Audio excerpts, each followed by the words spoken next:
हरे राम राम राम हरे हरे, हरे कृष्ण कृष्ण कृष्ण हरे हरे।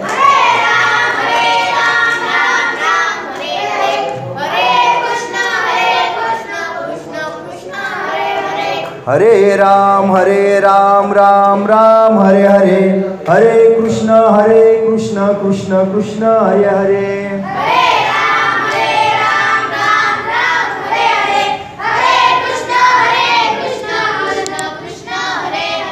बोला पुंडलिक वरदा हरी विठ्ठल, श्री ज्ञानदेव तुकाराम, पंढरनाथ भगवान की जय, माऊली ज्ञानेश्वर महाराज की जय, जगद्गुरु तुकाराम महाराज की जय, सब संतन की जय, हर हर महादेव, गोपाल कृष्ण भगवान की जय, बजरंगबली की, छत्रपती शिवाजी महाराज की, धर्मवीर संभाजी महाराज की।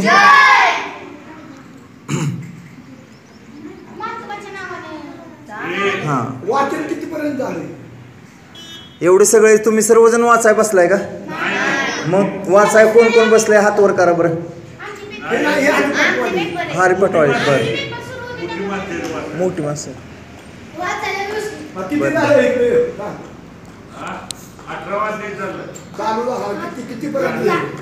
आता किती वाद्य चालू झालाय? 18 चालू झालाय. ठीक आहे.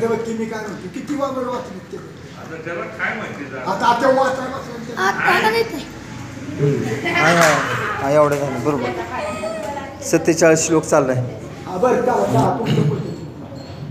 गुरुर् ब्रह्मा गुरुर्विष्णू गुरुर्देव महेश्वरा, गुरुर् साक्षात परब्रह्म तस्मै श्री गुरुवे नमः. ऐका, अखंड हरिनाम सप्ताह तथा ग्रंथराज ज्ञानेश्वरी पारायण सोहळा. आणि हे असणारं कितवं वर्ष आपलं पारायणाचं? 38वं वर्ष.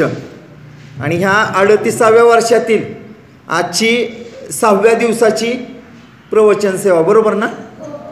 6व्या दिवसाची प्रवचन सेवा हे अकारण करुणावर होणारे भक्त काम कल्पद्रुम पंढरीनाथ परमात्मा त्याच्या अथांग दयेनं करुणेनं, त्याचबरोबर ज्ञानोबाराय असतील, तुकोबाराय असतील, आदी करून सकळ संतांच्या कृपाशीर्वादातून, त्याचबरोबर तुम्ही सर्व गावकऱ्यांच्या सर्व स्नेहातून प्रेमातून ही प्रवचनरूपी सेवा माझ्यासारख्या पामराला प्राप्त झाली, हे मी माझं परमभाग्य समजतो.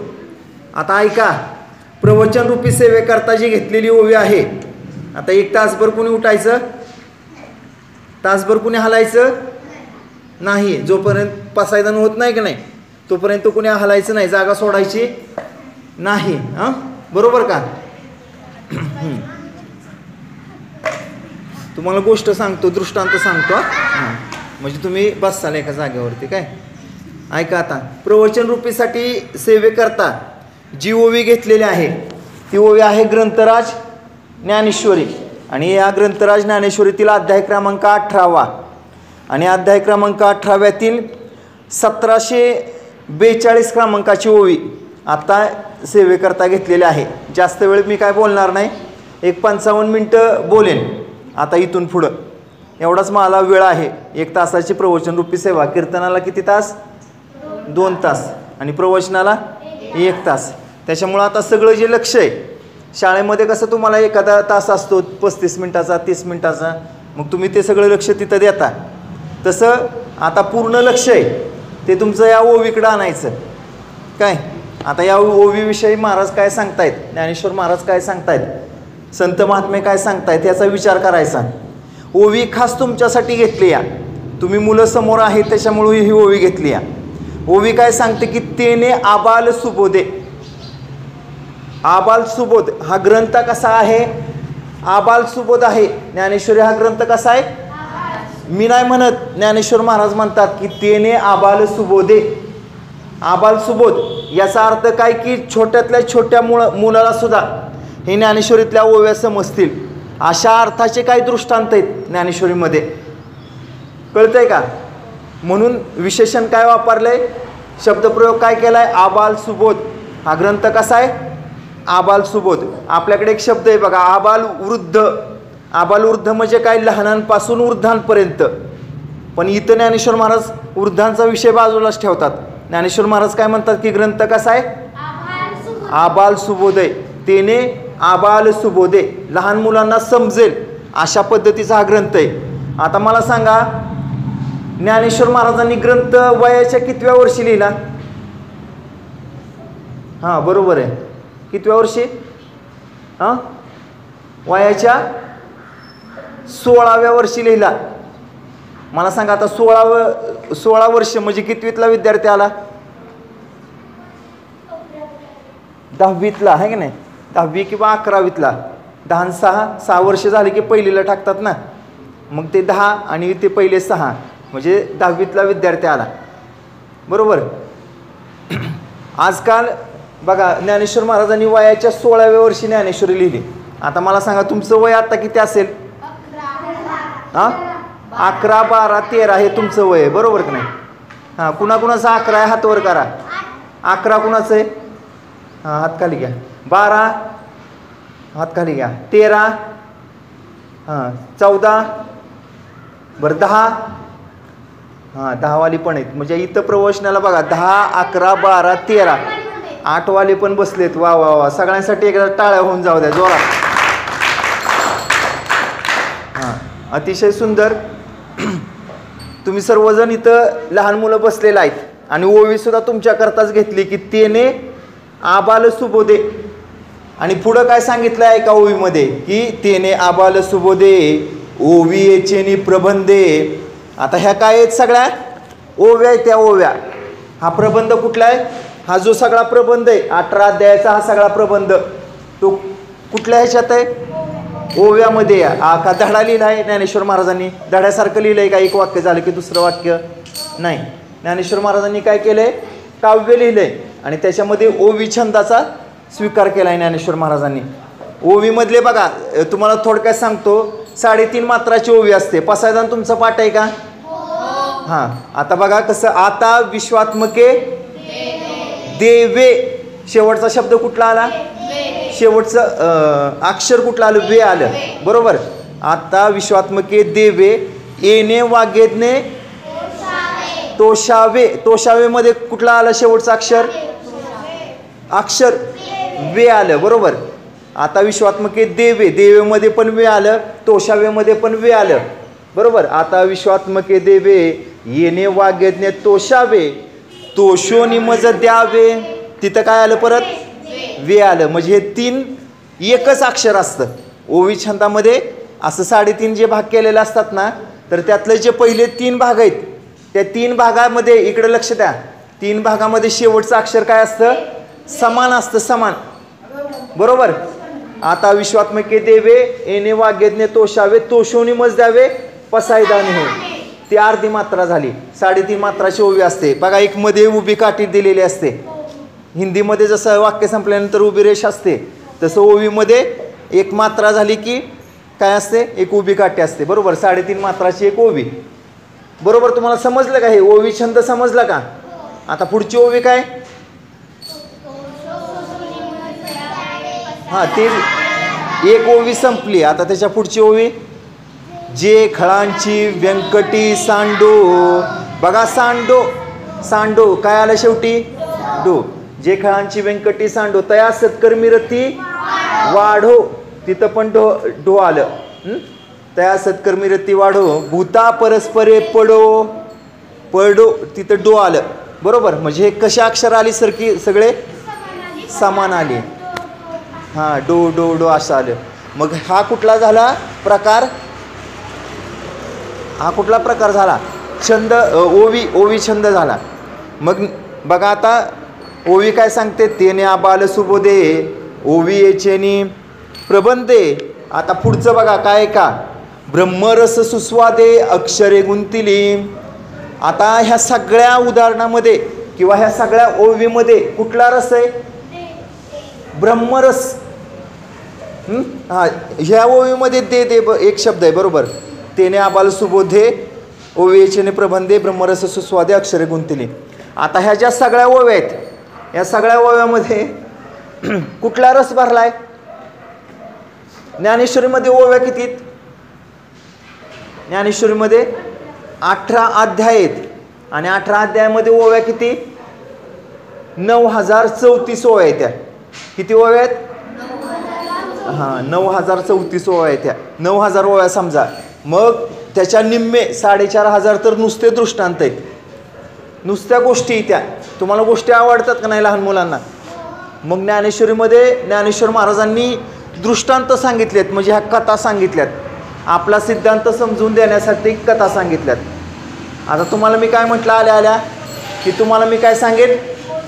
गोष्ट सांगेन, ज्ञानेश्वरीतले दृष्टांत सांगेन, की ज्ञानेश्वरी कशी आबाल सुबोध आहे ते सांगेन. बघा आता नीट लक्ष द्या, मला सांगा ज्ञानेश्वर महाराज सिद्धांत काय सांगतायत? की एका सद्गुरूला नमस्कार केला की तो जगातल्या सगळ्यांना तो नमस्कार पोचतो. हा झाला काय? सिद्धांत. गणितामध्ये जसं सूत्र असतं का नाही, आणि मग त्या सूत्रानुसार मग गुरुजी काय करतात? उदाहरणं देतात.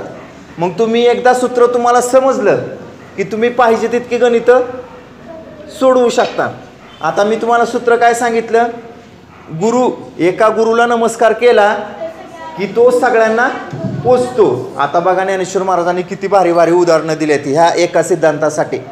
ज्ञानेश्वर महाराज काय म्हणतात? नीट ऐका, आता लक्ष आहे का सगळ्यांचं? जरा ताट बसा सर्वजण. आणि नीट लक्ष देऊन ऐका. आता दृष्टांत द्यायला सुरुवात करतो. तुमच्यासाठी दृष्टांत आहेत. पहिला दृष्टांत, झाड बघितलंय सगळ्यांनी? झाडाची मुळं वरती असतात नाही का? झाडाची मुळं कुठं असतात? जमिनीमध्ये. आणि फांद्यांचा विस्तार वरती असतो, बरोबर. आता माऊलींची ओवी ऐका. माऊली काय म्हणते? की म्हणून जाणते न गुरु भजिजे तेने कृत कार्य होईजे. आणि मग दृष्टांत दिलाय की जैसे मूळ सिंचनी सहजे शाखा पल्लव संतोषती. काय? जैसे मूळ सिंचनी सहजे शाखा पल्लव संतोषती. आता बघा, पाणी आपण फांदीला घालतो का? खोडाला घालतो का? बरं, खोडाच्या वरती फांद्या असतात, त्या फांद्याला घालतो का? बरं, फांद्याच्या वरती डहाळ्या असतात, त्या डहाळ्यांना पाणी घालतो का? बरं, त्या डहाळ्याला छोट्या छोट्या डहाळ्या असतात. बरं, त्या डहाळ्याच्या पुढं पानं लागलेली असतात, प्रत्येक पानाला थेंब थेंब थेंब थेंब पाणी नाही. बरं, प्रत्येक फुलाला पुढं, बरं पुढं फळाला, मग पाणी कुठं घालतो आपण?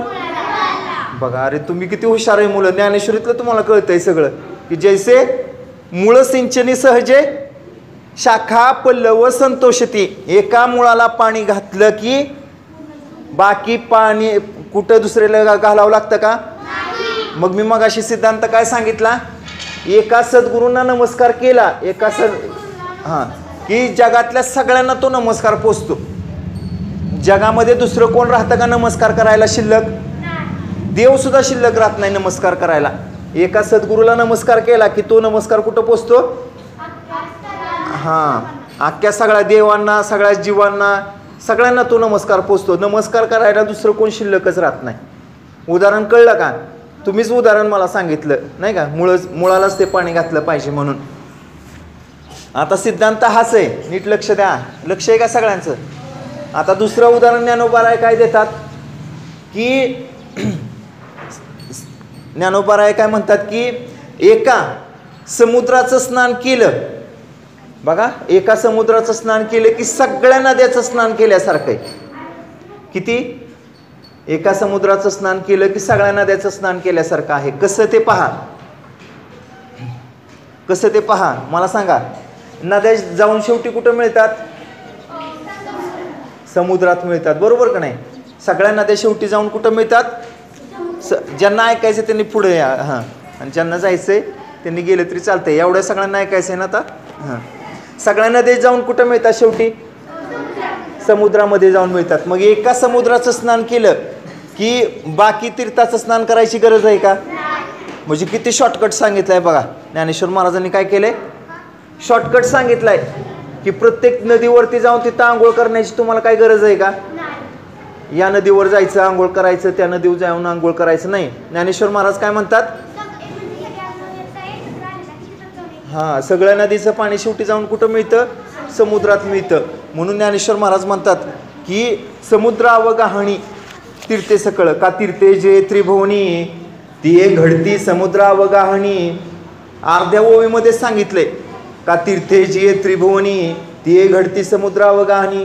मग लगेच परत दुसरा दृष्टांत त्याच ओवीमध्ये की नातरी अमृत रस स्वादानी रस सकळ.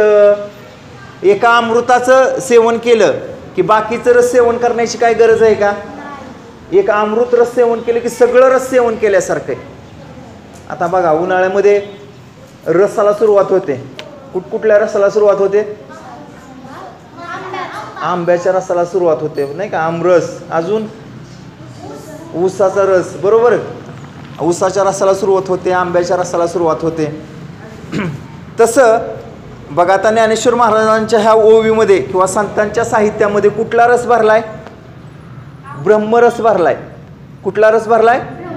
हां, मग ह्या ओवीमध्ये तेच सांगितलंय की तेने आबाल सुबोधे ओवियेचे प्रबंधे ब्रह्मरस सुस्वादे अक्षरे गुंथिली. गुंथिली म्हणजे गुंफलेत अक्षर.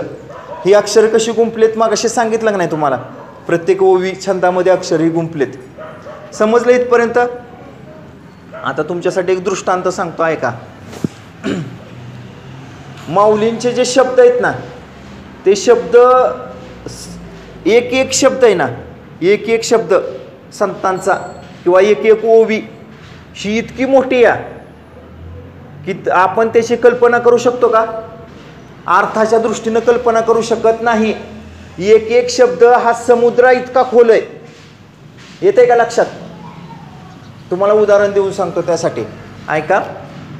असाच लहान मुलांचा सगळ्यांचा खेळ चालू होता, बरोबर. आता तुझं नाव काय ग? दुर्गा. हां, काय झालं? असा सूर्य आता इथं वरती आहे, थोड्या वेळाने सूर्य खाली खाली जाईल नाही का, डोंगराच्या तिथं जाईल. मग तो सूर्य डोंगरावर जातो किंवा क्षितिजावरती जातो. अस्त पावण्याच्या डोंगराजवळ सूर्य जातो. तुझं नाव काय? दुर्गा. हां, मग दुर्गा सगळ्या मुलांना म्हणते हे पहा मी माझ्या मुठीमध्ये काय पकडलाय? सूर्य पकडलाय. अशी मुठ करते दुर्गा नाही का, आणि असं सूर्य बघते असं मुठीतून. मी माझ्या मुठीमध्ये काय बघितलंय?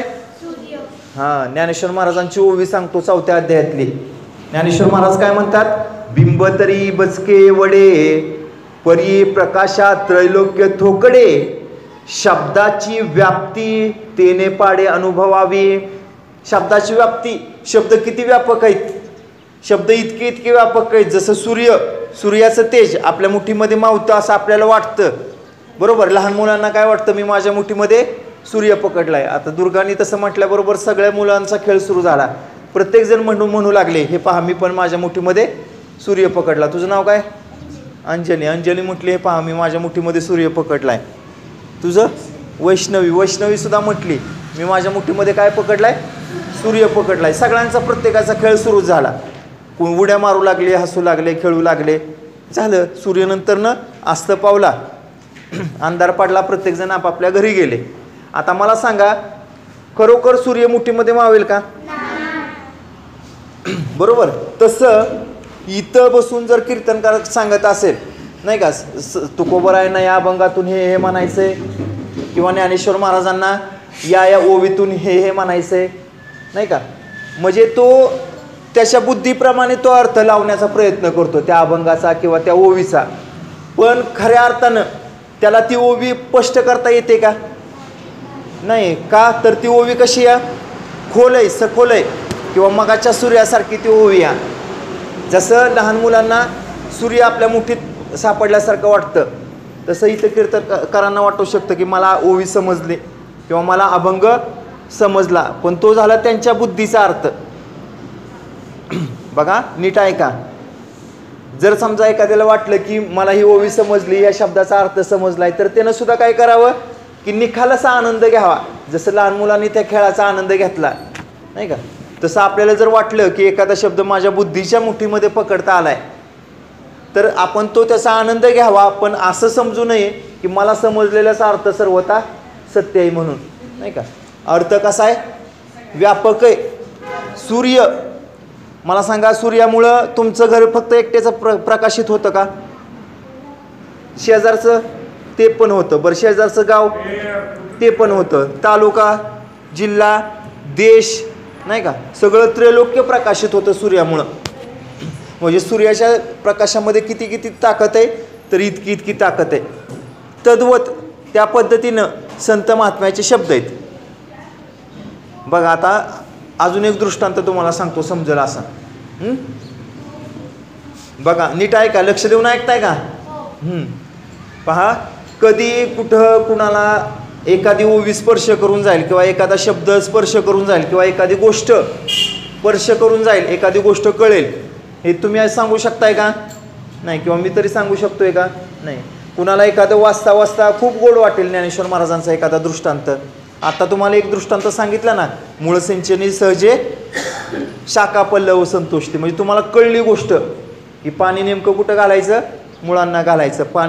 पाणी फांद्यांना नाही घालायचं, किंवा पानांना फुलाला फळाला घालत बसण्याची काय गरज नाही. आता ऐका, दृष्टांत ऐका. तुम्हाला एक गोष्ट सांगतो बघा. या जगामध्ये काही अलौकिक गोष्टी आहेत. आता तुमच्या आवडीकरता सांगतो, ऐका. तुम्ही परीस नाव ऐकले का? परीस नाव ऐकलंय का? परीस हा एक दगड आहे. दगड काय आहे? दगड. तो दगड कसा आहे? विशेष असा दगड आहे बरं का. तो दगड सर्वसामान्य दगडासारखा दगड आहे का? सर्वसामान्य दगडासारखा तो दगड नाही. पाषाणा माझी परिसू. भगवंत काय सांगतात? पाषाणामध्ये परिस, तो मी आहे. किंवा तो संत महात्मे कसे असतात, तर लोहपरिसाची नस आहे उपमा. संत महात्मांच्या ठिकाणी लोहपरिसाची पण उपमा सहन होत नाही, असे संत महात्मे असतात. तर परिसाचा विशेष गुण तुम्हाला मी सांगतो काय. परिस जर आपण घेतला, तो दगड घेतला आणि लोखंडाला जर त्याचा स्पर्श केला, तर त्या लोखंडाचं रूपांतर कशामध्ये होतं? त्या लोखंडाचं रूपांतर सोन्यामध्ये होतं. कशामध्ये? सोन्यामध्ये होते. जर समजा परिस घेतला आणि इथं खाट्याला लावला, तर ह्या खाट कशाची होणार? ही संपूर्ण सोन्याची होणार.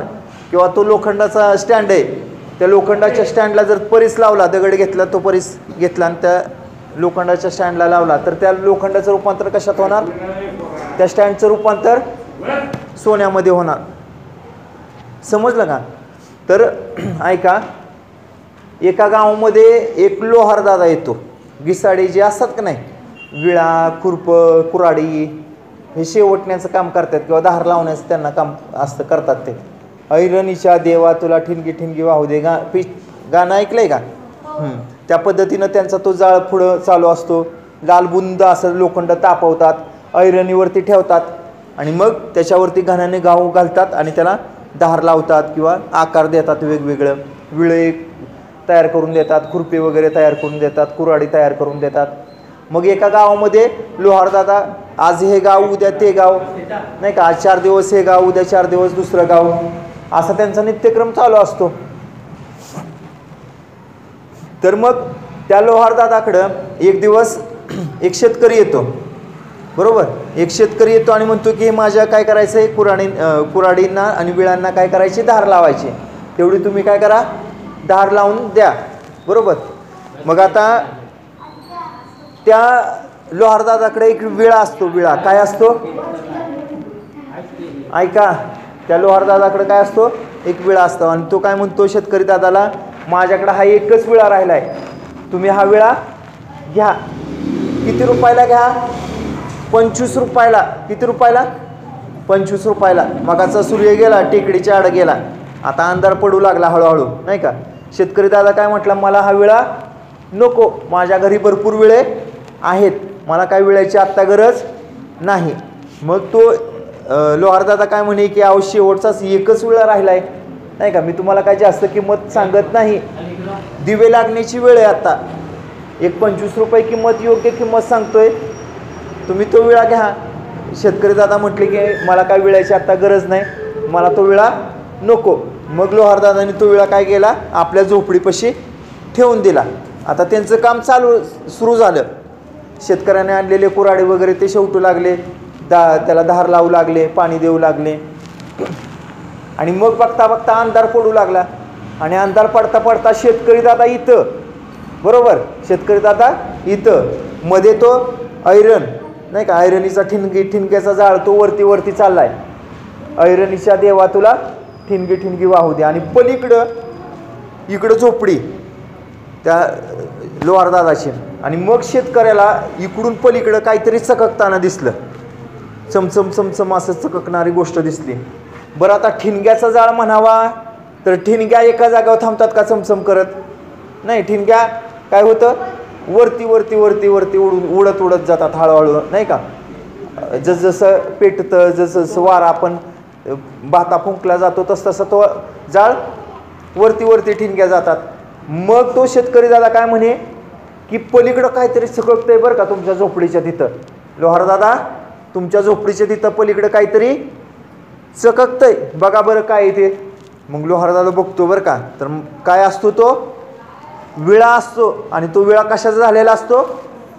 सोन्याचा झालेला असतो. मगाशी मी तुम्हाला काय सांगितलं, परीस काय करतो, लोखंडाचं सोनं करतो. आता परीस घ्यायचा हातात आणि सारखा घासावायचा, असं करावं लागतं का? नाही. सारखं सारखं घासावं लागतो का परीस लोखंडाला? नाही. एकदा जरी स्पर्श झाला की नाही तरी तो त्या लोखंडाचं रूपांतर कशात करतो? सोन्यामध्ये करतो. समजा अख्खी मूर्ती समजा लोखंडाची आहे, अख्खी मूर्ती कशाची? लोखंडाची. हात पण लोखंडाचे, पाय पण लोखंडाचे, बोटं सुद्धा लोखंडाची. आणि जर समजा परीस, आता ही माझ्या हातात काय आहे? खडी साखर आहे, परीस वगैरे काय नाही. आता परीस घेतला आणि त्या लोखंडाच्या मूर्तीच्या बोटाला नुसता परीसाचा स्पर्श केला, मला सांगा फक्त ते बोट लोखंडाचं सोन्याचं होईल का? तो हात होईल का सोन्याचा? मग अख्खी मूर्ती सोन्याची होते. फक्त किती सारखं सारखं घासायचं नाही, फक्त एकदा स्पर्श जरी झाला, नकळत जरी स्पर्श झाला. ज्ञानेश्वर महाराज तर म्हणतात की तो दगड आहे ना, परीसाचा दगड, तो फोडायसाठी घणाचा जरी घाव त्याच्यावर घातला ना, मोठ्याने घाव घातला, दगड आहे समजून, नाही का, काही कळत नाही तो दगड आहे का परीस आहे, घातला घाव. आणि घाव घातल्यानंतर गंमत काय झाली की परीस तर फुटला, पण फुटताना सुद्धा त्यानं काय केलं, त्या लोखंडाचं घणाचं सोन्यामध्ये रूपांतर केलं. म्हणजे जरी फोडायसाठी जरी घाव घातला तरी तो परीस काय करतो? लोखंडाचं सोनं करतो. संत महात्मे पण तसेच असतात बघा. तुका म्हणे तोची संत सोशी जगाचे आघात, किंवा हिरा ठेविता ऐरणी वाचे मारिता जवघणी, तोची मोले यावे खरा करणीचा होय सुरा. चला आपल्या दृष्टांताकडे या. परीसाबद्दल मी तुम्हाला सांगतोय की परीस नुसता लोखंडाच्या मूर्तीला लावला की अख्खी मूर्ती कशाची होते? सोन्याची होऊन जाते.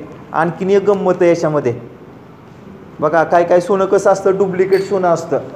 काय काय सोनं कमी कॅरेटचं असतं, 22 कॅरेट 24 कॅरेट, नाही का. त्याच्यामधली गुणवत्ता जी असते ती कमी असते. जसं पाण्यामध्ये आपण म्हणतो नाही हे शुद्ध पाणी, हे त्याच्यापेक्षा जास्त शुद्ध पाणी किंवा फिल्टरचं पाणी किंवा हे थोडं अस्वच्छ पाणी, तसं सोन्यामध्ये हिनकस असतो. मग ते सोनं कसाला कमी उतरतं. पण जर परीसाचा स्पर्श लोखंडाला झाला तर त्या लोखंडामध्ये शुद्ध सोनं सापडतं. कसं सोनं सापडतं? शुद्ध सोनं, एकदम 24 कॅरेटचं 52 कशी सोनं सापडतं, एकदम शुद्ध सोनं. त्याच्यामध्ये भेद करता येतो का हे 22 कॅरेटचं हे 24 कॅरेटचं आहे? नाही. सगळं एकदम शुद्ध सोनं होऊन जातं. संतांची संगत पण ही अशीच असते बरं का. संतांच्या संगतीमध्ये कोणी जरी आला की नाही, भले तो 4 पायाचा पशु जरी आला, भक्ती जर केली, 4 पायाच्या पशुनं केली किंवा राक्षस कुळातल्यांनी जरी भक्ती केली तरी तो सुद्धा उद्धरून जाऊ शकतो भगवंताशी भक्ती करून, किंवा संतांच्या संगतीमध्ये तो सुद्धा उद्धरून जाऊ शकतो. बघा थोडक्यात सांगतो तुम्हाला. प्रल्हाद कुठल्या कुळामध्ये होता? राक्षस कुळामध्ये होता, बरोबर का नाही. त्यानंतरनं 4 पायाचे पशु जे भक्ती करून तरून गेले, त्याच्यामध्ये हत्तीचा उद्धार झाला. गजेंद्र मोक्षाची कथा आहे. जटायू पक्षी माहिती आहे का तुम्हाला? हां, रामाची गोष्ट ऐकली ना. तो जटायू म्हणजे कोण? गिधाड. हां, मग तो गिधाड सुद्धा उद्धरून गेला, पक्षी सुद्धा उद्धरून गेला. मग मला सांगा, पक्षी उद्धरून जातात भक्ती करून, प्राणी उद्धरून जातात. त्यानंतर आपण बघा म्हणतो की कपिकुळ उद्धरिले. कपिकुळ मारुतीरायाच्या संदर्भानं आपण म्हणतो की वानरांचा सुद्धा काय झाला? उद्धार झाला भक्ती करून. मग मला सांगा, आपण तर प्राणी आहे नाही का, मनुष्य प्राणी आहे. आपला उद्धार होऊ शकतो का? होऊ शकतो. फक्त आपण काय केलं पाहिजे की संतांच्या सानिध्यामध्ये गेलं पाहिजे. थोडक्यात एक उदाहरण सांगू का? लोखंडामध्ये सोनं सापडतंय परिसाच्या स्पर्शानं, किंवा गावचा ओढा, त्या गावच्या ओढ्याने जर गंगेची संगत केली, गंगा नदीची जर संगत केली, गावचा ओढा कसाही करून गंगेपर्यंत येऊन पोचला, तर तो ओढा समुद्रापर्यंत जाऊन पोचतो का? पोचतो का? हां. का तर त्याने संगत कुणाची केली?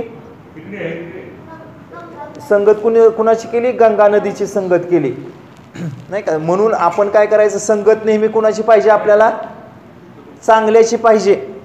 ऐका, उदाहरण तुम्हाला सांगतो, विषय आलाय म्हणून संगतीबद्दल बोलतो थोडंसं, की हिरा ठेविता ऐरणी, ऐरणीचा पण विषय तिथं आलाय पहा. हिरा ठेविता ऐरणी वाचे उदाहरण काय आहे की ढेकणाचे संगे हिरा जो भंगला, कुसंगे नाडला साधू तैसा. तुकोबाराय काय सांगतात की हिरा, मग असे सांगितलं का नाही, हिरा किती कठीण असतो? इतका कठीण असतो की तो घणावर ऐरणीवरती जर ठेवला आणि वरून जर घणाचा घाव घातला जोरात एकदम हैशा करून नाही का, जोरात जर घाव घातला तर तो हिरा फुटतो का? अजिबात फुटत नाही. इतका तो हिरा कठीण असतो. एकतर तो ऐरणीमध्ये घुसेल किंवा एकतर घणामध्ये घुसेल, पण हिरा फुटणार नाही. हिरा ठेविता ऐरणी वाचे मारिता जोगणी, एकदम आवाज काढून हे करून ठोका द्यायचा जोरात, नुसतं असं साधा मारल्यागत नाही करायचं. हां, गुरुजी सांगतात का नाही थोडंसं, किंवा तुम्ही खेळताना एकमेकाला मारल्यागत करता, तसं नाही, जोरात घाव घालायचा त्या ह्याच्यावरती. तो हिरा फुटतो का? नाही. पण तो हिरा कधी फुटतो? तुकोबाराय सांगतात की तो हिरा जर ढेकणाच्या संगतीमध्ये गेला ना, तर तो हिरा काय होतो? भंग पावतो. म्हणजे बघा, तसं कुसंग जे असते, ते कुसंग कसे असते? भले भले लोकसुद्धा कुसंगतीनं बिघडतात, असा कुसंगतीचा प्रभाव असतो. ढेकणाच्या संगे हिरा जो भंगला, कुसंगे नाडाला साधू तैसा. चला आपल्या गोष्टीकडे येऊया. आपली गोष्ट कुठपर्यंत आलती? कुठपर्यंत आलती? चककतंय काहीतरी नाही का, आणि मग तो म्हणे की बघा काय चककतंय. तर काय चककत होतं? लोहारदादाने तो विळा आणला आणि तो विळा आता कशाचा झाला होता? सोन्याचा झाला होता. इथपर्यंत आपण आलतो. का तर त्याला परिस्पर्श झालता. आता विचारू नका की महाराज आम्हाला सांगा परिस्पर्श कसा झालता, कधी झालता, कुठं झालता. सांगू शकतो का? कधी, कुठं, कसा, कुणाला परिस्पर्श होईल हे तुम्ही तरी सांगू शकताय का? कदाचित तुम्हाला एखादी ओवी स्पर्श करून जाईल, बरोबर, किंवा एखादा अभंग स्पर्श करून जाईल, किंवा एखादं कीर्तनकार कीर्तन करत असताना एखादा दृष्टांत तुम्हाला आवडेल, किंवा एखादा प्रवचनकार प्रवचन करताना एखादा शब्द बोलून जाईल, तो तुम्हाला आवडून जाईल. तुमच्या जीवनामध्ये बदल होईल त्या ह्याच्यामुळं, एखाद्या वाक्यामुळं. नामदेव महाराज ज्ञानेश्वरीबद्दल काय बोलतात? नामा म्हणे ग्रंथ श्रेष्ठ ज्ञानदेवी एक तरी ओवी अनुभवावी. नामदेव महाराज काय सांगतायत? ह्या 9000 ओव्या राहिल्या बाजूला, 9034 ओव्या बाजूला ठेवा, त्यातली एक 9000 मधली एक तरी ओवी अनुभवावी. किती? एक. असं का म्हणत असतील याचं कारण सांगू का तुम्हाला? ऐका, नीट ऐका. आता असं का म्हणत असतील मला सांगा. आता जर तुम्हाला एखाद्या झाडाचं झाड कुठलं हे कळत नसेल तर तुम्ही काय करता? एक पान तोडून आणता, बरोबर, आणि ते पान गुरुजींच्याकडे नेता, मॅडमच्याकडे नेता, सरांच्याकडे नेता, किंवा घरच्या मोठ्या माणसाच्याकडे नेता, म्हणता की हे पान कुठल्या झाडाचे ते आम्हाला सांगा, बरोबर. आता उदाहरण म्हणून आपण समजू की ते पान आहे पेरूच्या झाडाचं. आतापर्यंत तुम्हाला पेरूचं झाड माहीतच नाही, तुम्ही ते पान तोडून आणलं, किंवा आंब्याच्या झाडाचं समजा तुम्ही ते तोडून आणलं. किती पान तोडून आणलं? एकच पान तोडून आणलं, आणि ते तुम्ही गुरुजींना दाखवलं, मॅडमला दाखवलं. मॅडम आम्हाला सांगा हे पान नक्की कुठल्या झाडाचं आहे? आता गुरुजींना उत्तर दिलं, सरांनी उत्तर दिलं की काय नाव? हां, तनुजा. हां, तनुजा हे पान कशाचं आहे? आंब्याच्या झाडाचं आहे. आता एकदा तुला सांगितलं की एक पान कशाचं आहे? आंब्याच्या झाडाचं आहे. मग आता तू प्रत्येक वेळी जाणार का? प्रत्येक पान तोडून आणणार का? गुरुजी आता हे पान कशाचं आहे सांगा ना, हे पान कुठल्या झाडाचं आहे, किंवा हे पान कुठल्या झाडाचं आहे, असं करशील का तू? नाही का? तर एक समजलं की बाकीची सगळी हजारो पानं आणण्याची काही गरज आहे का? नाही. तसं ज्ञानेश्वरीच्या बाबतीत नामदेव महाराज काय म्हणतात की नामामुनी ग्रंथ श्रेष्ठ ज्ञानदेवी एक तरी ओवी अनुभवावी. एकाचा अनुभव घेतला, एक कळलं की सगळं कळतं. ज्ञानेश्वरीतलं एक जरी शब्द जरी मी तर म्हणतो ओवी पण राहू द्या बाजूला, एक जरी शब्द कळला, अर्धा जरी दृष्टांत कळला, 2 दृष्टांत एका ओवीमध्ये आहेत काय काय, एक जरी दृष्टांत कळला तरी बास झाला. किंवा एक जरी अक्षर जरी कळलं ना तरी भरपूर झालं. इतक्या अक्षरामध्ये एक एक ताकद आहे. ऐका, नीट ऐका, लक्ष देऊन ऐका. एवढी संतांच्या अक्षरामध्ये इतकी इतकी इतकी काय आहे, ताकद आहे. तुकोबाराय काय म्हणतात, आम्हा घरी धन शब्दांचीच रत्ने, शब्दांचीच शस्त्रे यत्न करू, शब्दाची आमुच्या जीवाचे जीवन, शब्द वाटू धनजन लोका. तुका म्हणे पहा शब्देचे हा देव, शब्देची गौरव पूजा करू. तुकोबारायांच्या दृष्टीनं देवसुद्धा कोण आहे? शब्द हेच देव आहेत. अजून एक उदाहरण आहे का? आता नीट लक्ष द्या, इकडे लक्ष द्या. हां, एक कळलं की सगळं कळतं. ज्ञानेश्वर महाराजांची ओवी या 9व्या अध्यायातली पहिली ओवी. तरी अवधान एकले दिजे, एकलेच्या खाली रेशोडा, तरी अवधान एकले दिजे, मग सर्व सुखाशी पात्र होईजे. सर्व शब्दाखाली अंडरलाईन करा. तरी अवधान ऐकले दिजे, मग सर्व सुखाशी पात्र होईजे. हे प्रतिज्ञोत्तर माझे उघड ऐका. ज्ञानेश्वर महाराज उघडपणे म्हणतात की एक गोष्ट कळली की सगळं कळतं. एकले आणि सर्व. आहे का तुमचं अवधान? आहे का? लक्ष आहे का? ऐकताय का? आता मला सांगा, घरामध्ये सगळ्यांच्या भात केला जातो रात्रीच्या जेवणामध्ये. आता भात शिजलाय की नाही हे बघण्यासाठी तांदूळ जे असतात ते प्रत्येक तांदूळ असे चेक करून बघितले जातात का? मग एकच शीत घ्यायचं आणि ते एकच शीत आईत घेते आणि आई घेते, आजी घेते, कोण घरात स्वयंपाक करत असेल ते नाही का, मोठी बहीण करत असेल किंवा चुलती करत असेल, काय एक शीत घेते आणि का सगळा भात चिवडत बसते का? सगळा भात बरं एक शिजलंय, मग दुसरं शिजलंय का बघायला पाहिजे ना, बघायला पाहिजे का? का बरं? हां हां हां हां, म्हणजे याचा अर्थ काय की एक कळलं की सगळं कळतंय. मगाचं पानाचं उदाहरण सांगितलं, एक कळलं की सगळं कळतंय. तसं ज्ञानेश्वरीच्या बाबतीत एक ओवी जरी कळली तरी सगळी कळती. म्हणून नामदेव महाराज काय म्हणतात की एक तरी ओवी अनुभवावी. आणि जनाबाई काय म्हणतात? जनाबाई म्हणतात की वाचावी ज्ञानेश्वरी, डोळा पाहावी पंढरी. बरं, जनाबाई झालं, नामदेव महाराज झालं. आता एकनाथ महाराज काय म्हणतात? भाव धरून या वाची ज्ञानेश्वरी, कृपा करी श्रीहरी तयावरी. जो भाव धरून ज्ञानेश्वरी वाचतो त्याच्यावरती कोण कृपा करतो? श्रीहरी, भगवंत त्याच्यावर कृपा करतो. मला सांगा, तुम्हाला सगळ्यांना कृपेची आवश्यकता आहे का? पाहिजे का तुम्हाला कृपा? बरं, कृपा कुठल्या बाजारात भेटते? इथला कुठला बाजार जवळचा आहे तुम्हाला? हां, कुठला बाजार जवळचा कुठला आहे? पिंपोडचा. बरं, पिंपोडच्या बाजारात भेटते का कृपा? भेटते का? बरं, खाली तिकडं वाटरच्या बाजारात. बरं, इकडं वरती कुठला? नाही. मग किती सोप्या शब्दात सांगितले कृपा कशी मिळते? भाव धरून ज्ञानेश्वरी वाचल्यानंतर. हे झालं कुणाचं म्हणणं? एकनाथ महाराजांचं. कुणाकुणाचं म्हणणं सांगितलं? नामदेव महाराजांचं सांगितलं, जनाबाईचं सांगितलं, एकनाथ महाराजांचं सांगितलं. आता तुकोबारायांचं म्हणणं आहे का? तुकोबाराय काय म्हणतायत की ज्ञानियांचा राजा गुरु महाराव म्हणती ज्ञानदेव तुम्हायसे. ज्ञानेश्वर महाराजांना म्हणतायत तुकोबाराय की तुम्ही कोण आहे? ज्ञानियांचे गुरु, ज्ञानियांचे गुरु, राजा महाराव आहे तुम्ही. असं तुकोबाराय त्यांचं वर्णन करतात. कुणाचं वर्णन करतात? ज्ञानेश्वर महाराजांचं वर्णन करतात. का तर ज्ञानेश्वर महाराजांनी अशा पद्धतीनं आपल्याला सोप्या सोप्या गोष्टीमध्ये महान असं तत्वज्ञान सांगितले. आता परत आपल्या दृष्टांताकडे या. आपण आपल्या दृष्टांतापासून जरा बाजूला गेलेलो होतो. कुठला दृष्टांत चाललाय आपला? शेतकऱ्याचा आणि लोहारदादाचा दृष्टांत चालू आहे आपला. कुठपर्यंत आलतो आपण? त्या शेतकरी दादाला काय दिसलं? चमकणारी वस्तू दिसली. बरं, चमकणारी वस्तू दिसल्यानंतर ते काय होतं? मगाचाच विळा होता, पण आता कशाचा झाला होता? आता सोन्याचा झाला होता. मग आता शेतकरी दादा काय म्हणे? अहो तुमच्याकडे तरी एकच विळा शिल्लक होता नाही का, तुम्ही म्हटला होता शेवटचाच विळा राहिला आहे, तेवढा एक घेऊन जा, 25 रुपयाला देतो, घेऊन जा घेऊन जा, पाठीमागं लागला होता. आता द्या मला 25 रुपयाला. किती रुपयाला द्या? 25 रुपयाला. 25 रुपयाला द्या. मगाशी काय म्हटला?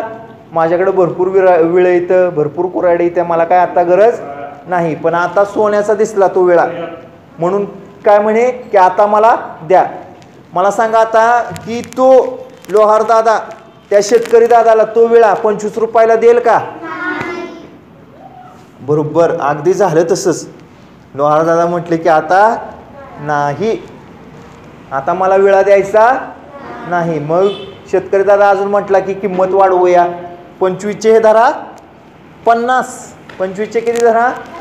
आता तरी विळा द्या. मग आता देईल का तो लोहार दादा? नाही. झालं तसंच. दिला का?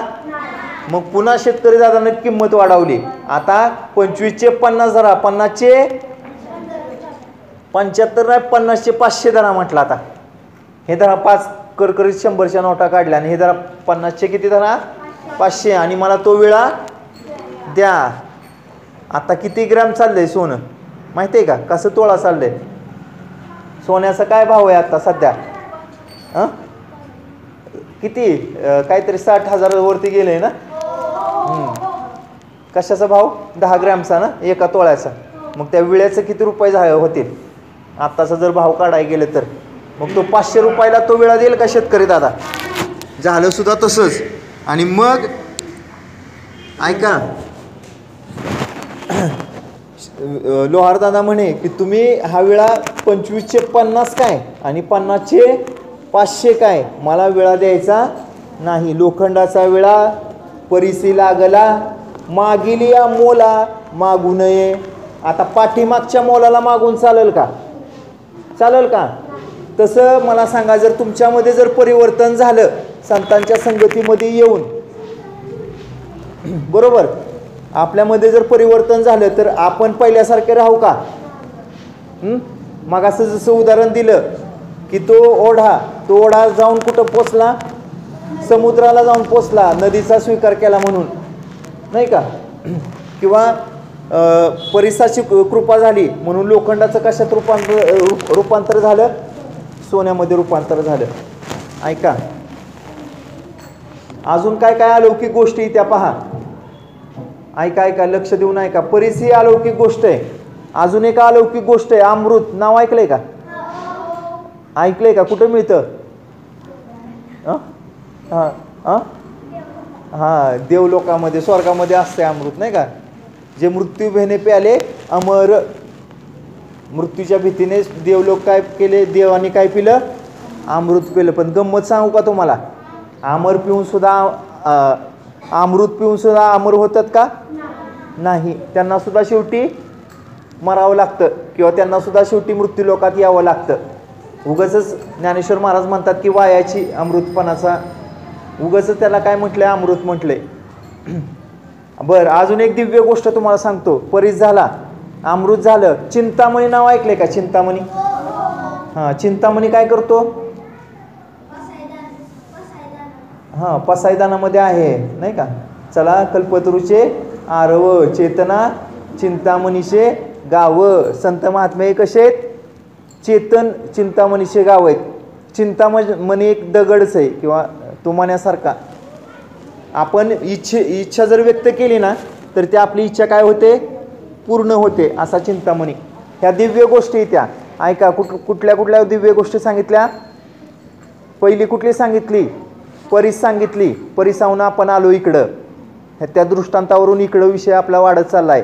परीस दिव्य गोष्ट आहे, अमृत दिव्य गोष्ट आहे, चिंतामणी दिव्य गोष्ट आहे.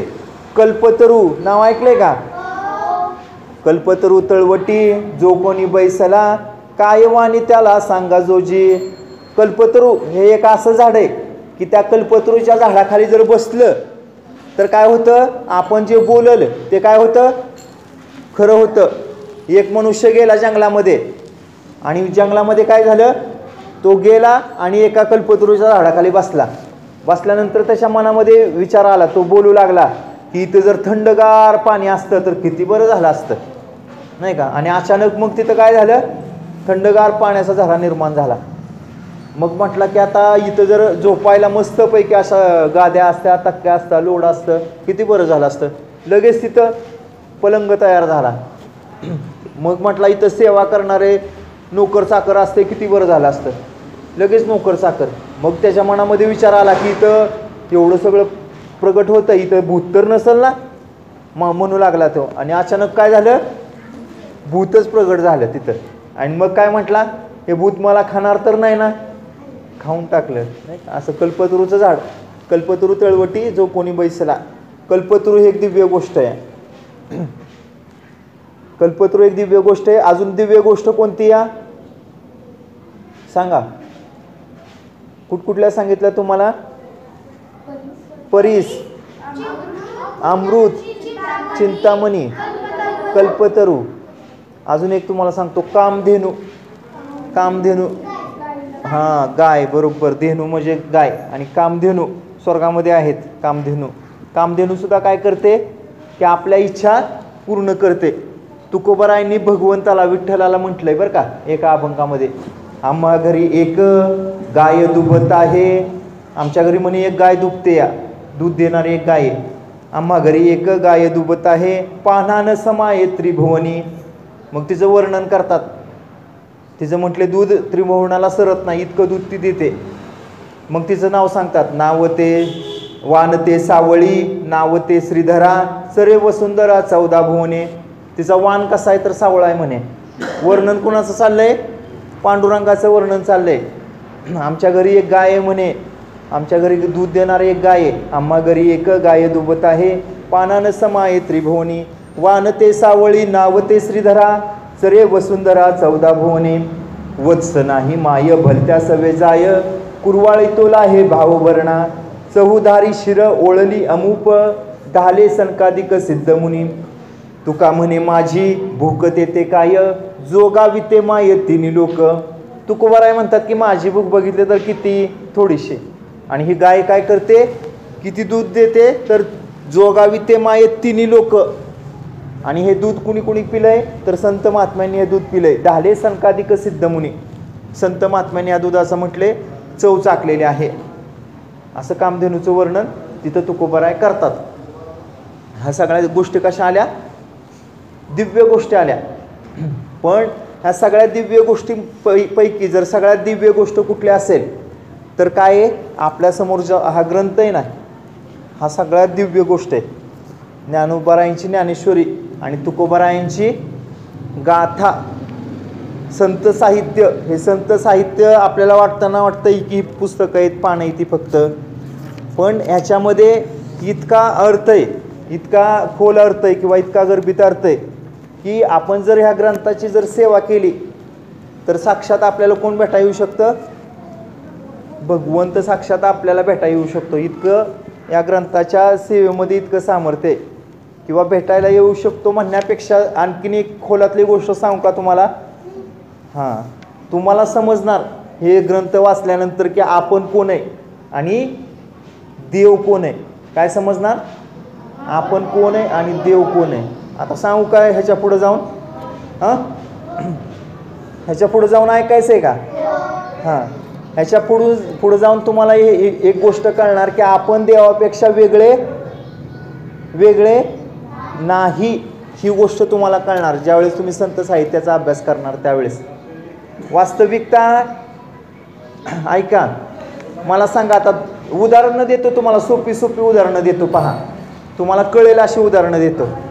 सूर्य बघितलाय सगळ्यांनी, सूर्याची किरणं बघितलेत, किरण सूर्यकिरण. हां, मला सांगा आता सूर्य आणि सूर्याची किरणं वेगळी आहेत का, एक रूपच आहेत ना. तसं एक हरी आत्मा जीव शिव सम. जीव म्हणजे आपण आणि शिव म्हणजे तो परमात्मा, हे वेगळे आहेत का. आपण देवापासून वेगळे आहे का. जसं सूर्याची किरणं सूर्यापासून भिन्न नाहीत तसं आपण देवापासून वेगळे नाही. दुसरं उदाहरण सांगतो. उदका तुकोबाराय म्हणतात, उदका वेगळा नव्हे तरंग निराळा. पाणी आणि वरचं पाण्याच्या वरचं तरंग हे एकमेकांपासून भिन्न आहेत का? सांगा. पाणी आणि पाण्याच्या लाटा एकमेकांपासून भिन्न आहेत का? त्या पद्धतीनं जीव हा शिवापासून भिन्न आहे का? नाही. किंवा वारा आणि वाऱ्याची झुळूक एकमेकापासून भिन्न आहे का? किंवा हिमालय पर्वत आणि हिमकण एकमेकापासून भिन्न आहेत का? किंवा पृथ्वी आणि पृथ्वीवरचे परमाणू मातीचे छोटे छोटे कण एकमेकापासून भिन्न आहेत का? नाही. किंवा अग्नी आणि अग्नीच्या ठिणग्या एकमेकापासून भिन्न आहेत का? नाही.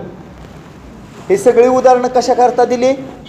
तर आपण भगवंतापेक्षा भिन्न आहे का? नाही. ईश्वर कुठं आहे? ईश्वर बघा चराचरामध्ये सगळीकडे भरून राहिला आहे तो भगवंत. भगवंत कुठं कुठं आहे?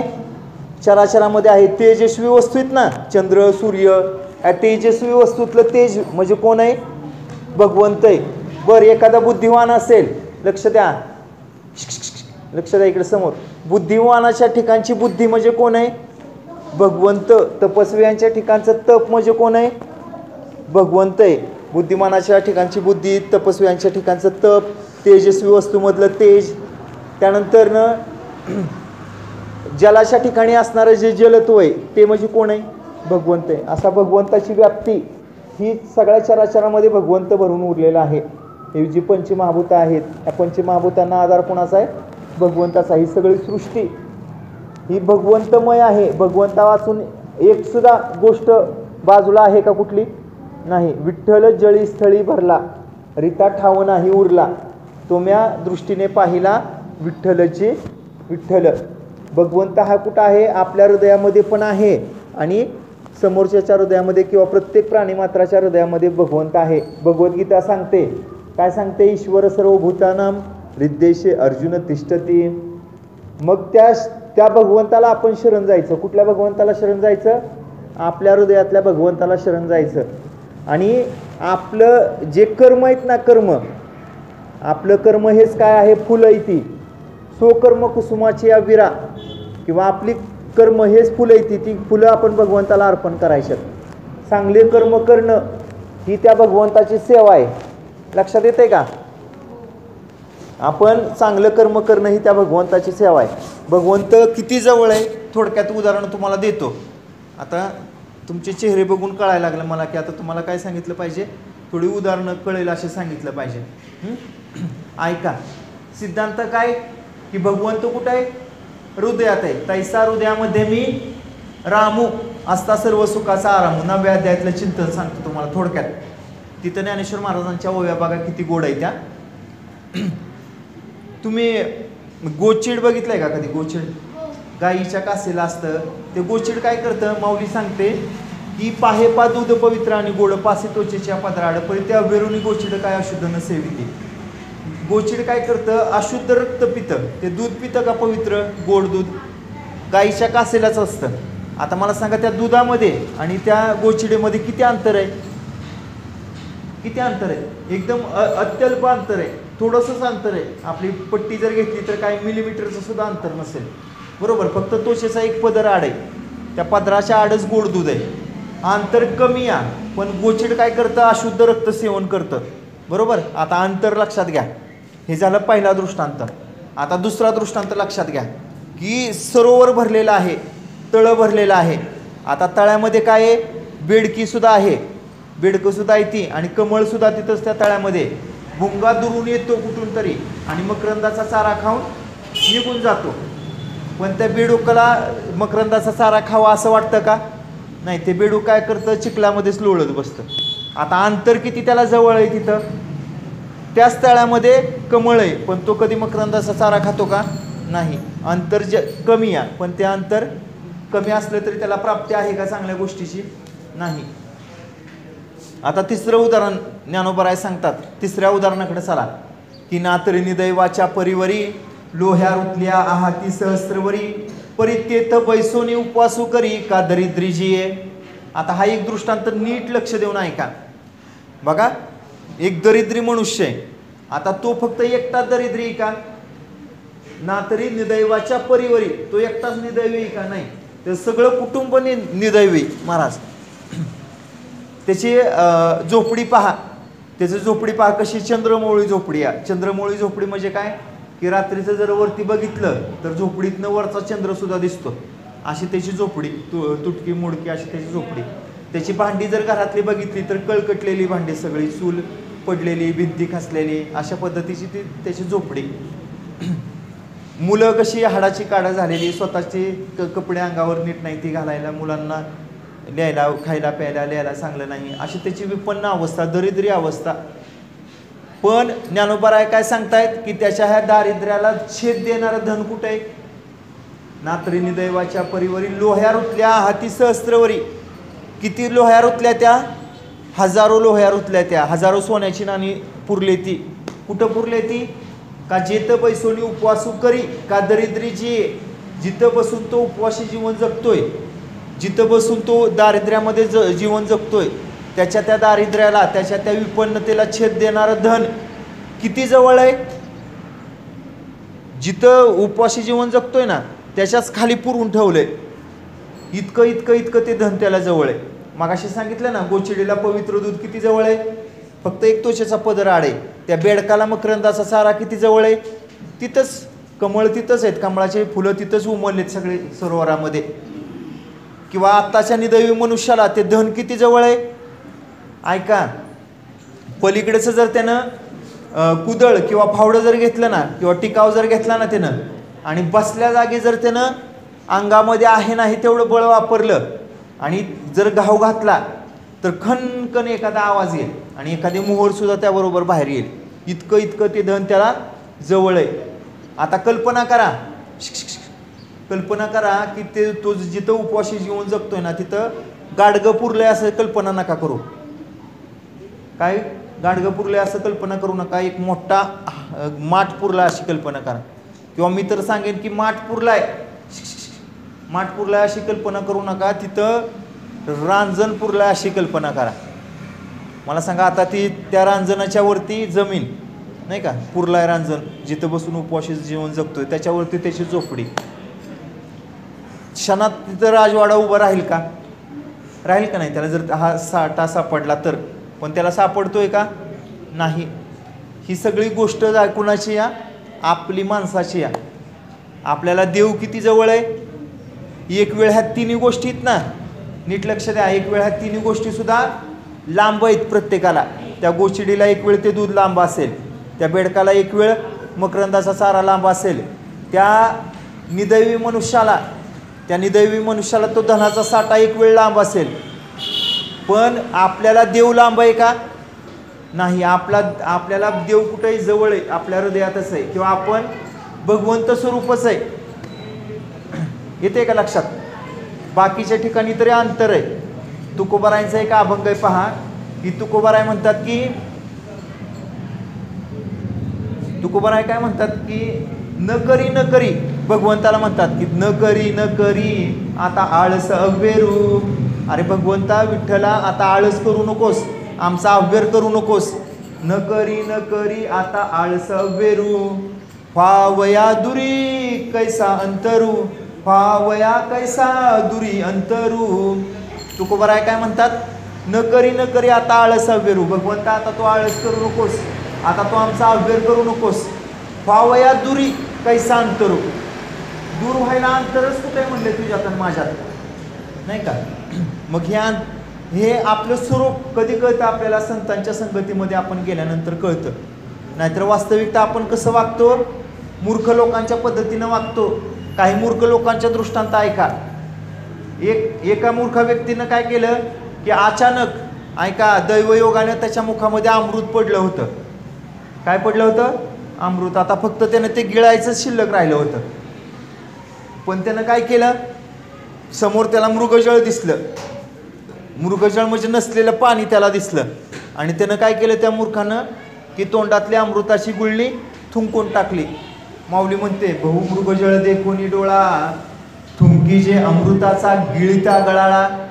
फक्त गिळत चाललेलं होतं अमृत ते, पण समोर मृगजळ दिसलं, नसलेलं पाणी दिसलं. खोटं पाणी दिसलं त्याला आणि त्याला वाटलं की ते पाणी आपल्याला प्यायला मिळेल. त्या मूर्खाने काय केलं, त्या अमृताची गुळणी थुंकून टाकली. किंवा दुसरं उदाहरण ज्ञानेश्वर महाराज म्हणतात की तोडीला परिसू बांधीला गळा शुक्तिका लाभे. मग अशी परीस सांगितलं ना तुम्हाला, एक कोळ्याचा मुलगा होता, त्याच्या वाडवडिलांनी त्याच्या गळ्यामध्ये परीस बांधून ठेवला होता. परीस म्हणजे मग अशी सांगितलं परिसामध्ये किती सामर्थ्य आहे, तर लोखंडाला स्पर्श झाला की त्याचं सोन्यामध्ये रूपांतर होतं. तर ह्या कोळ्याच्या मुलानं वाडवडिलांनी त्याच्या गळ्यामध्ये परीस बांधून ठेवलेला होता. आता हा मुलगा गेला समुद्रकिनारी फिरत फिरत फिरत फिरत आणि फिरता फिरता त्याला काय दिसलं, शिंपली दिसली. शिंपली शुक्तिका शुक्ती काय दिसली, शिंपली दिसली चककताना.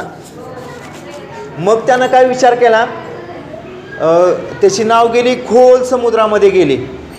आता सगळ्यात मोठा समुद्र कुठला आहे, पॅसिफिक ओशन. कल्पना करा त्याची नाव कुठे गेली, पॅसिफिक ओशनमध्ये गेली, प्रशांत महासागरामध्ये त्याची नाव गेली. आणि मग एका हातामध्ये शिंपली आणि एका हातामध्ये मग तो परीस बघू लागला गळ्यातला. म्हणे की ही माझ्या वाडवडिलांनी काय बांधून ठेवलंय काय माहिती. त्यानं काय केलं, परीसाला हिसका मारला. तो परीस बिरबिर बिरबिर बिरकावला आणि दिला समुद्रात टाकून, खोल समुद्रात टाकून. आता त्याचं किती नुकसान झालं हे त्याला कळतंय का, त्याला फक्त ती शिंपली चकाकताना दिसली फक्त, म्हणून त्यानं तो परीस त्याच्या आजोबांनी वाडवडिलांनी बांधलेला फेकून दिला. म्हणजे त्याला चांगली गोष्ट किती अंतरली पहा. तसं भगवंत हा आपल्या सगळ्यांच्या जवळ आहे. संतांच्या कृपेमुळं भगवंत आपल्याला कळतो. ऐका, गेले 37 वर्ष चालणारा हा आपला अखंड हरिनाम सप्ताह आणि आत्ताच हे आपलं ह्या अखंड हरिनाम सप्ताहाचं हे कितवं वर्ष, 38वें वर्ष. असो, या ठिकाणी झालेली ही अल्पसी अशी प्रवचन सेवा आवडली का सगळ्यांना, उदाहरणं लक्षात राहिली का. आता फक्त काय करायचं, दररोज ज्ञानेश्वरी वाचायची, 5 का होईना होव्या सर्वांनी वाचायच्या, त्याचा अर्थ वाचायचा काय. असो, या ठिकाणी झालेली अल्पसी प्रवचन सेवा पंढरीनाथ परमात्म्याच्या ठिकाणी अर्पण करतो. त्याचबरोबर तुम्ही सर्व बालमित्रांच्या चरणी अर्पण करतो आणि या ठिकाणी सेवेला पूर्णविराम. बोला पुंडलिक वरदा हरी विठ्ठल, श्री ज्ञानदेव तुकाराम, पंढरीनाथ भगवान की जय, माऊली ज्ञानेश्वर महाराज की जय. नाव काय, प्राण महाराज निंबाळकर. आज जे प्राण महाराज निंबाळकर आदर की वार होता, प्रवचन होता, माझ्या देहात आला नाही, पण त्यांनी चालू अगदी आभार व्रतांना कळत असं उत्कृष्ट प्रवचन केलं. त्याबद्दल त्यांचं अभिनंदन करण्यात येतं.